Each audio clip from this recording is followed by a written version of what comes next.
बोलो भागवत भगवान की जय। श्रीमद् भागवत महापुराण अष्टम स्कंद तीसरा अध्याय। गजेंद्र के द्वारा भगवान की स्तुति, उसका संकट से मुक्त होना। श्री सुखदेव जी कहते हैं, परीक्षित, अपनी बुद्धि से ऐसा निश्चय करके गजेंद्र ने अपने मन को हृदय में एकाग्र किया। फिर पूर्व जन्म में सीखे हुए श्रेष्ठ श्लोक का जब द्वारा भगवान की स्तुति करने लगे। गजेंद्र ने कहा, जो जगत के मूल कारण है और जो सबके स्वामी हृदय में पुरुष के रूप में विराजमान है एवं समस्त जगत के एकमात्र स्वामी हैं, जिनके कारण इस संसार में चेतना का विस्तार होता है, उन भगवान को मैं नमस्कार करता हूँ, प्रेम से उनका ध्यान करता हूँ। यह संसार उन्हीं में स्थित है, उन्हीं की सत्ता से प्रतीत हो रहा है, वे ही इसमें व्याप्त हो रहे हैं और स्वयं वे ही इसके रूप में प्रकट हो रहे हैं। यह सब होने पर भी वे इस संसार और इसके कारण प्रकृति से सर्वदा परे है। उन स्वयं प्रकाश स्वयं सिद्ध सत्तात्मक भगवान की मैं शरण ग्रहण करता हूँ। यह विश्व प्रपंच उन्हीं की माया से उनमें अध्यस्त है। यह कभी प्रतीत होता है तो कभी नहीं, परंतु उनकी दृष्टि ज्यों की त्यों एक सी रहती है। वे सबके साक्षी हैं, उन दोनों का ही देखते रहते हैं। वे सबके मूल हैं और अपने मूल में भी वही हैं, कोई दूसरा उनका कारण नहीं है। वे ही समस्त कार्यों कारणों से अतीत प्रभु मेरी रक्षा करें। प्रलय के समय लोक लोकपाल इन सबके कारण संपूर्ण रूप से नष्ट हो जाते हैं। उस समय केवल अत्यंत घना और गहरा अंधकार ही अंधकार रहता है, परंतु अनंत परमात्मा उससे सर्वदा परे विराजमान रहते हैं। वे ही प्रभु मेरी रक्षा करें।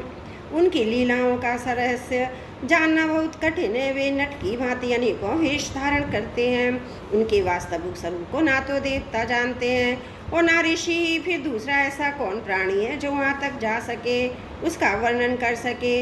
वे प्रभु मेरी रक्षा करें, जिनके परम मंगलमय स्वरूप का दर्शन करने के लिए महात्मागण संसार की समस्त आसक्तियों का परित्याग कर देते हैं और वन में जाकर अखंड भाव से ब्रह्मचर्य आदि अलौकिक व्रतों का धारण करते हैं तथा अपने आत्मा को सबके हृदय में विराजमान देखकर स्वाभाविक ही सबकी भलाई करते हैं। वे ही मुनियों के सर्वस्व भगवान मेरे सहायक हैं। वे ही मेरी गति हैं, ना उनके जन्म कर्म है ना नाम रूप।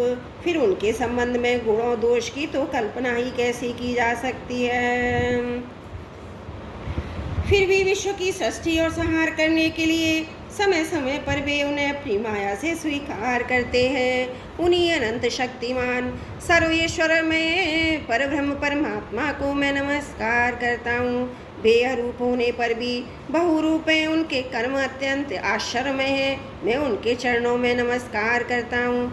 स्वयं प्रकाश सबके साक्षी परमात्मा को मैं नमस्कार करता हूँ, जो मन वाणी और चित्त से अत्यंत दूर हैं। उन परमात्मा को मैं नमस्कार करता हूँ।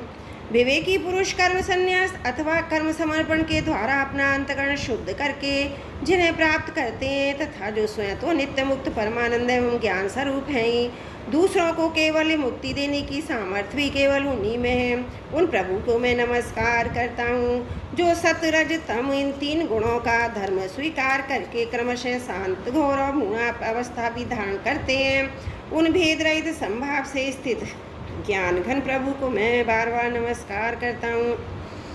आपके स्वामी समस्त क्षेत्रों के एकमात्र ज्ञाता सर्वसाक्षी हैं, उनको मैं नमस्कार करता हूँ। आप स्वयं अपने कारण पुरुष और मूल प्रकृति के रूप में भी आप ही हैं। आपको मेरा बार बार नमस्कार है। आप समस्त इंद्रियां उनके विषयों के दृष्टा हैं, समस्त प्रतीतियों के आधार हैं। अहंकार आदि छाया रूप असत वस्तुओं के द्वारा आपका ही अस्तित्व प्रकट होता है। समस्त वस्तुओं की सत्ता के रूप में भी केवल आप ही भास रहे हैं। मैं आपको नमस्कार करता हूँ। आप सबके मूल कारण हैं, आपका कोई कारण नहीं है तथा कारण होने पर भी आप में विकार या परिणाम नहीं होता, इसलिए आप अनोखे कारण हैं। आपको मेरा बार बार नमस्कार है। जैसे समस्त नदी झरने का आदि का परम आश्रय समुद्र है, वैसे ही आप समस्त वेद और शास्त्रों के परम तात्पर्य हैं। आप मोक्ष स्वरूप हैं। समस्त संत आपकी शरण ग्रहण करते हैं, अतः आपको मैं नमस्कार करता हूँ। जैसे यज्ञ के काष्ठ अरण्य में अग्निगुप्त रहती है, वैसे ही आपको अपने ज्ञान को गुणों की माया से ढक रखा है। गुणों में शोम होने पर उनके द्वारा विविध प्रकार की सृष्टि रचना का आप संकल्प करते हैं। जो लोग कर्म संन्यास अथवा कर्म समर्पण के द्वारा आत्म तत्व की भावना करके वेद शास्त्रों से ऊपर उठ जाते हैं, उनके आत्मा के रूप में आप स्वयं ही प्रकाशित हो जाते हैं। आपका नमस्कार है। जैसे कोई दयालु पुरुष फंदे में पड़े हुए पशु का बंधन काट दें, वैसे ही आप मेरे जैसे शरणागतों की फांसी काट देते हैं। आप नित्य मुक्त हैं, परम करुणा में और भक्तों का कल्याण करने में आप कभी आलस्य नहीं करते। आपके चरणों में मेरा कारण है। समस्त प्राणियों के हृदय में अपने अंश के द्वारा अंतरात्मा के रूप में आप उपलब्ध होते रहते हैं। आप सर्वेश्वरण पूर्ण एवं अनंत हैं। आपको मैं नमस्कार करता हूँ। जो लोग शरीर पुत्र गुरुजन ग्रह समझते और स्वजनों से आसक्त हैं, उन्हें आपकी प्राप्ति अत्यंत कठिन है, क्योंकि आप स्वयं गुणों की आसक्ति से रहित हैं। जीवन मुक्त पुरुष अपने हृदय में आपका निरंतर चिंतन करते रहते हैं। उन सर्वेश्वर पूर्ण ज्ञान स्वरूप भगवान को मैं नमस्कार करता हूँ। धर्म अर्थ काम मोक्ष की कामना से मनुष्य उन्हीं का भजन करके अपनी अविष्ट वस्तु प्राप्त कर लेते हैं। इतना ही नहीं, वे उनको सभी प्रकार का सुख देते हैं और अपने ही जैसा अविनाशी पार्षद शरीर भी देते हैं। वे ही परम दयालु मेरा प्रभु उद्धार करें। जिनके अनन्य प्रेमी भक्त जन उन्हीं की शरण में रहते हैं, उनसे किसी भी वस्तु की यहाँ तक कि मोक्ष की भी अभिलाषा नहीं करते, केवल उनकी परम दिव्य मंगलमयी लीलाओं का गान करते रहते हैं। आनंद के समुद्र में निमग्न रहते हैं। जो अविनाशी सर्वशक्तिमान अव्यक्त इंद्रियातीत एवं अत्यंत सूक्ष्म है, जो अत्यंत निकट रहने पर भी बहुत दूर जान पड़ते हैं, जो आध्यात्मिक योग अर्थात ज्ञान योग तथा भक्ति योग के द्वारा प्राप्त होते हैं, उन्हीं आदि पुरुष अनंत और परिपूर्ण परब्रह्म परमात्मा की मैं स्तुति करता हूँ। जिनकी अत्यंत छोटी कलाओं से अनेकों नाम रूप के भेदभाव से युक्त ब्रह्मा आदि देवता वेद और चराचर लोकों की सृष्टि हुई है। जैसे धधकती हुई आग से लपटे और प्रकाशमान सूर्य से उनकी किरणें बार बार निकलती हैं और लीन होती रहती हैं, वैसे ही जिन स्वयं प्रकाश परमात्मा से बुद्धि मन इंद्रिय शरीर जो गुणों के प्रभाव रूप में बार बार प्रकट होते हैं तथा लीन हो जाते हैं, वे भगवान ना देवता और ना असुर, वे मनुष्य और पशु पक्षी भी नहीं, ना वे स्त्री ना पुरुष और ना नपुंसक, वे कोई साधारण या साधारण प्राणी भी नहीं है, ना वे गुण है ना कर्म है ना कार्य है ना कारण है। सबका भी निषोध जाने पर कुछ बच सकता है, वही उनका स्वरूप है तथा वे सब कुछ हैं। वे ही परमात्मा मेरे उद्धार के लिए प्रकट हों। मैं जीना नहीं चाहता है हाथी की योनि पाकर। बाहर भीतर सब ओर से अज्ञान रूप आवरण के द्वारा ढकी हुई है, इसको रखकर करना ही क्या है। मैं तो आत्मा प्रकाश को ढकने वाले उस अज्ञान रूप आवरण से छूटना चाहता हूँ, जो काल कर्म में अपने आप नहीं छूट सकता, जो केवल भगवत कृपा अथवा तत्व ज्ञान के द्वारा ही नष्ट होता है। इसलिए मैं उन परब्रह्म परमात्मा की शरण में हूँ, जो विश्व रहित होने पर भी विश्व के रचयिता और विश्व स्वरूप है, साथ ही जो विश्व की अंतरात्मा के रूप में विश्व रूप सामग्री से क्रीड़ा भी करते रहते हैं। उन अजन्मा परम पद स्वरूप ब्रह्म को मैं नमस्कार करता हूँ। योगी लोग योग के द्वारा कर्म वासना और कर्म फल को भस्म करके अपने योग शुद्ध हृदय में जिन योगेश्वर भगवान का साक्षात्कार करते हैं, उन प्रभु को मैं नमस्कार करता हूँ। प्रभु आपकी तीन शक्तियाँ सत रज और तम के राग आदि वेग असंग हैं। समस्त इंद्रियों मन के विषयों के रूप में भी आप ही प्रतीत हो रहे हैं। इसलिए जिनकी इंद्रियां वश में नहीं है, वे तो आपकी प्राप्ति का मार्ग भी नहीं पा सकते। आपकी शक्ति अनंत है। आप शरणागत वत्सल हैं, आपको मैं बार बार नमस्कार करता हूँ। आपकी माया अहम बुद्धि से आत्मा का स्वरूप ढक गया है, इसी से यह जीव अपने स्वरूप को नहीं जान पाता। आपकी महिमा अपार है। उन सर्वशक्तिमान माधुर्य निधि भगवान की शरण में हूँ।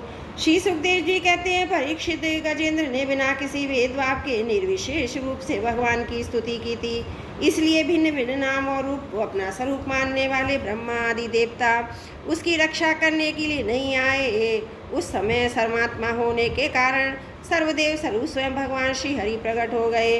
विश्व के एकमात्र आधार भगवान ने देखा कि गजेंद्र अत्यंत पीड़ित हो रहा है, अतः उसकी स्तुति सुनकर वेद में गरुड़ पर सवार हो चक्रधारी भगवान बड़ी शीघ्रता से वहाँ के लिए चल पड़े। जहाँ गजेंद्र अत्यंत संकट में पड़ा हुआ था, उनके साथ स्तुति करते हुए देवता भी आए। सरोवर के भीतर भगवान ग्रह ने गजेंद्र को पकड़ रखा था।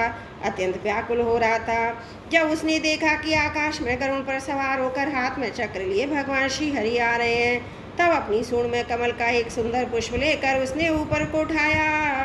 बड़े कष्ट से बोला, नारायण जगत गुरु भगवान आपको नमस्कार है। जब भगवान ने देखा कि गजेंद्र अत्यंत पीड़ित हो रहा है, तब वे एक बारगी गरुड़ को छोड़कर कूद पड़े और कृपा करके गजेंद्र के साथ ही ग्राह को भी बड़ी शीघ्रता से सरोवर से बाहर निकाल लाए। फिर सब देवता के सामने भगवान श्री हरि चक्र से ग्राह का मुंह फाड़ कर डाला और गजेंद्र को छुड़ा दिया। बोलो विष्णु भगवान की जय, बोलो श्री हरि भगवान की जय। अष्टम स्कंद तीसरा अध्याय समाप्त। त्रुटियों के लिए क्षमा प्रार्थी हूँ।